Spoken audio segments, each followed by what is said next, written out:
In order for the Colts to reach that scary level, George, that Jonathan Taylor is talking about, what does the offense in your mind have to look like in 2023 and beyond?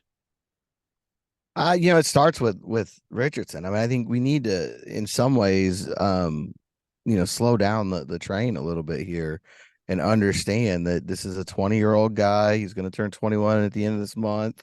And that there's unbelievable physical talent. That's why everybody is as excited as they are. I think you've seen that. Just go back and watch the combine and you'll see, why the physical skill here is through the roof.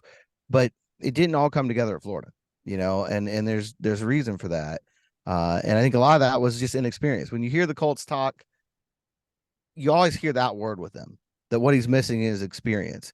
And I think the reason is all the pieces are there. I think that's the good news with them. They're there physically, but they seem to be there from what you can gauge from the outside without sitting him down and watching film with him or putting him on a board, which none of us are able to do.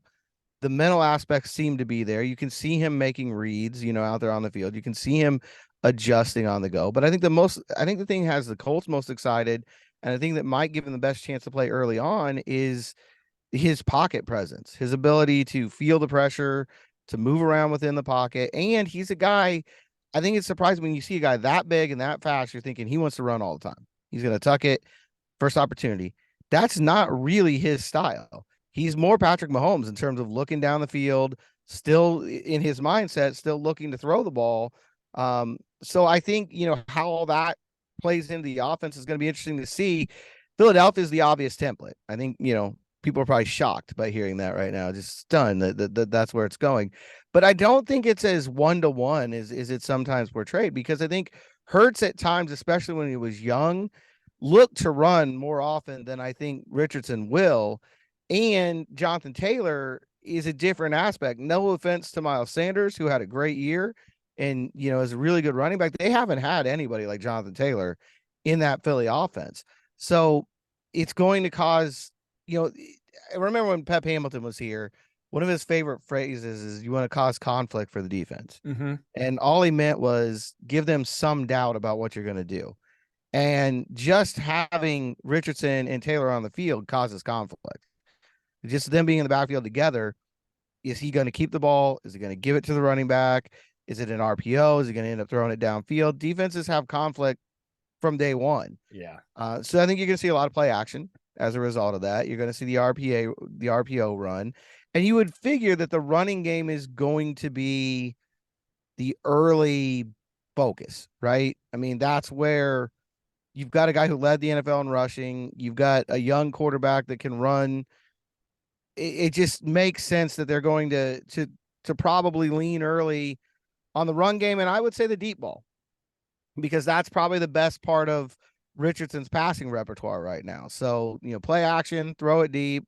At the end of the day, this is probably really good news for Alec Pierce, because you figure that fly route down the sideline is going to get used quite a bit this year, and Richardson's got the arm to get it to him. I'm so glad you mentioned pocket presence and even making the Mahomes comparison in terms of playing style, because I think you're spot on. Like when we're talking about what this Colts offense should look like in 2023, I would say honestly, like a more balanced version of the Bills offense. Like I would not say it should look like the Eagles offense, should look like the Ravens offense. I think it should look a lot like more of a more balanced, because you have Jonathan Taylor compared to the Bills have not really been able to establish a running game outside of Josh Allen. But you look at what that Buffalo offense does, it is a balanced attack where they do try to, maybe sometimes they get a little out of hand passing the ball too much compared to running the ball, but it is, a balanced offense where it is a lot of Josh Allen runs. But when Josh Allen is running, he's running. Sure, there are a few designed runs, and at Florida, there's a few designed runs for Anthony Richardson as well. But I think a lot of their rushing attempts, both Richardson at Florida and Allen with the Bills, is when nothing's open, making a play. Like I think they are both look to pass first quarterbacks. And then when nothing's open, okay, let me make a play with my legs. Then all of a sudden, let me, go pick up 10 yards or make a move on a linebacker and try to get a first down. But it's you look to pass first, nothing's there, let me make a play.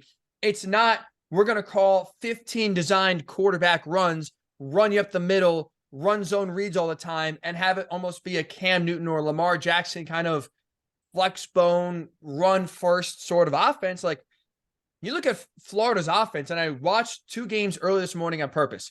The Utah game to start the season and the Florida State game to end the season to kind of see the bookends of where the offense changed what Richardson was comfortable in. And you watch both of those games, Richardson is comfortable in the pocket, like you mentioned.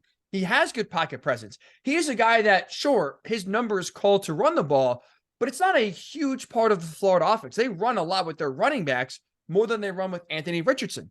And again, even this is a guy that I saw it both in the beginning and the end of the season. This is a guy that even when there's pressure on him in the pocket, he's not bailing at the first sign of trouble. He's not bailing out of the pocket when his first read on offense is covered. He still stays in the pocket and he tries to stand there as long as he can to make a throw with his arm. Then if nothing's open, or then if it's just unescapable pressure, now it's okay, let me make a play with my feet. But you look at him, you look at the size, we talk about, the size, the speed, his athletic ability. You would think he is going to be in the mold of a Justin Fields, of a Jalen Hurts, like you mentioned, of a Lamar Jackson. And he's really not. And that's why I would say it should look more like the Bills offense in 2023, where they will definitely, with Jonathan Taylor, be able to run the ball better and take some pressure off Anthony Richardson's plate. But you look at, there will be design run calls for sure, without a doubt. But a lot of Josh Allen's running, I would say, is more scrambling and making plays. I think we'll see a lot of that with Anthony Richardson, where if he finishes the season with 100, let's say, rushing attempts, I would probably argue at least 60 to 65 of those would be not designed run, just, hey, that's what the defense gave you, I'm going to take it more so than, hey, we're going to run the ball 10 times with our quarterback specifically. So I think when it comes to how it's going to look, I would say it looks more Bills and Josh Allen-y than it would look, let's say, Eagles and Jalen Hurts. Oh, absolutely. And I think, honestly, I think you're going to need to look at college football for this first year. I think it's going to be a college-oriented attack. That's how Philly started. I mean, if you go back and look at Hurts year 1, it was a lot more run-based. It was a lot more college kind of concepts. And then as they added A.J. Brown and Hurts got more experience, I should say year 1 as a starter. Year 1, Hurts was obviously coming in for Carson Wentz, but the first full year he was a starter. You go back, you look at the Eagles then, which would have been Shane Steichen's first year as the offense coordinator. You see a lot more college concepts out there. And I think you're going to see that here early on because it's what makes sense with a rookie who's inexperienced. You're going to have a lot of half-field reads. And I think that might lead to more of those scrambles that you're talking about early on, because they may very well tell him, here's, you're reading half the field over here. You're reading this particular defender. If he does this, throw the ball to him. If he does that, throw the ball to the other person. If you're not sure what you're seeing, or if it's not developing quick enough, get out and run. I think you're going to see a lot of that as a rookie because it's a way to help bring him along, get him comfortable. And then even as the season goes, I think you'll see that grow and they'll open up more. That's not to say he can't handle full field reads or anything like that. There's nothing I've seen that suggests that he can't read the defense or he can't do those things. It's just early on when you're trying to get him experience at this level, make it as simple as possible. Give him quick reads, quick decisions. I think you saw that with Justin Fields last year in Chicago. The idea of, hey, get it out quick or just run. And some of that I think is due to the offensive line. That's going to be a big component of this. You go back to Philly, that offensive line was just bullies. I mean, go watch the Super Bowl. They're just blowing the Chiefs 3 or 4 or 5 yards off the line of scrimmage. If the Colts right now, that's still a major question mark. Bernard Raymond finished the year well at left tackle, but you still don't really know what you've got there. I don't think anybody's ready to put him in the Pro Bowl or, give him the starting job for the next 10 years. It maybe ends up at that level, but it's not there yet. And Will Fries, was the last guy in the musical chairs game at right guard and would probably start the year as the, I guess, favorite, over there. But you're still in the same spot you're in last year, where you've got 2 guys at 2 positions that you're just, let's see how it goes. And if the protection breaks down early on, then I think you're going to see even more of those college concepts because you're not going to have time for a deep drop. Now, what's interesting to me is he said, Richardson, when he talked to us this weekend, one of the things he's adjusting to is 5-step drops out of the shotgun. So maybe that's one way that Shane Steichen's already accounting for the offensive line, maybe not being the best in the league right away. But it'll be interesting to see. I do think you're going to get quick reads, hot reads, simple concepts where it's essentially maybe 2 targets. And if it's not there, get out, make something happen with your legs. I'm laughing when you mentioned the 5-step shotgun because, right, Richardson said at Florida he only did 3, so that's a way deeper drop than he's used to. Honestly, then my mind went right to, at this point, if the Colts can protect, put the long snapper out there, have Richardson be like 15 yards behind the line of scrimmage, use that cannon, but just give him an extra, make those defensive players run an extra 15 yards, so that buys him an extra 2 seconds to read the defense and But maybe look, give his Rhodes at center. receivers, a chance to get open. I mean, I Uh, don't know how much they're going to use it. But I mean, that's what that's all about, right? Giving him right. an Yeah. extra second or 2 to get the deep ball out. But that's why I honestly think you're going to see a lot of college concepts in year one, and you should. I'm not saying that, like, oh, you got to dumb this down for anybody. It's just, it makes the most sense. The number one thing this guy's lacking is experience. So you don't want to throw him out there in a really complicated scheme and say from day one, here, just go. It's like you just got your driver's license and we're going to put you drive stick shift. You know what I mean? Let's put him on auto for a little while.